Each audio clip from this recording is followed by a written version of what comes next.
Ramnath style கத்திரிக்காய் தொக்கு செய்கிறதுக்கு ஒரு சீக்ரெட் ரெசிபி இருக்குது. இந்த வீடியோ ஃபுல்லாக பாருங்கள், கடைசியில் சொல்கிறேன். அஸ்ஸலாமு அலைக்கும் ஃப்ரெண்ட்ஸ். இப்போ நம்ம பிரியாணி கத்திரிக்காய் எப்படி சமைக்கலாங்கிறத பார்க்கலாம்.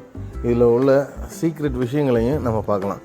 சரிங்களா? ராம்நாடு கத்திரிக்காய், அதாவது ராம்நாடோட பிரியாணி கத்திரிக்காய் நம்ம இதில் இவ்வளோ டேஸ்ட்டாக இருக்க காரணம் வந்து நம்ம யூஸ் பண்ணுற நல்லெண்ணெய் தான்.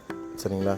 எவ்வளோக்கு எவ்வளோ நம்ம நல்லெண்ணெய் ஊற்றி நம்ம அந்த கத்திரிக்காயை எண்ணெயிலேயே வேக வைக்கிறோமோ அவ்வளோக்கு அவ்வளோ கத்திரிக்காய் பிரமாதமாக வரும். எக்காரணத்தை கொண்டும் சொட்டு தண்ணீர் ஊற்றிடக்கூடாது கத்திரிக்காயில்.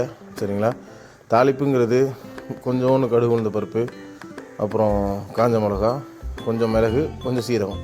மிளகு வந்து ரொம்ப இம்பார்ட்டண்டான ரோல் இந்த கத்திரிக்காய் நம்மளுக்கு. சரிங்களா? எண்ணெயில் தாளித்ததோட கத்திரிக்காய் வந்து எண்ணெயிலே வேக வைக்கிறோம்.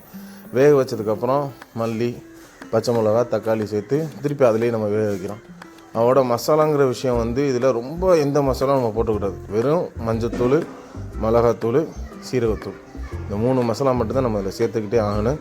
அதை தவிர வேறு எந்த மசாலா சேர்த்தாலும் நம்ம இந்த ரெசிபியவே அப்படியே எடுத்துடும். முக்கியமாக புளி. இதில் இந்த கத்திரிக்காயில் நம்மளுக்கு வந்து மெயினாக ரோல் ப்ளே பண்ணுறதே புளி தான். புளியுமே ரொம்ப புளிப்பாக இருந்துடக்கூடாது, ரொம்ப புளிப்பு கம்மியாக இருந்துடக்கூடாது, மிதமான புளிப்பாக இருக்குன்னு.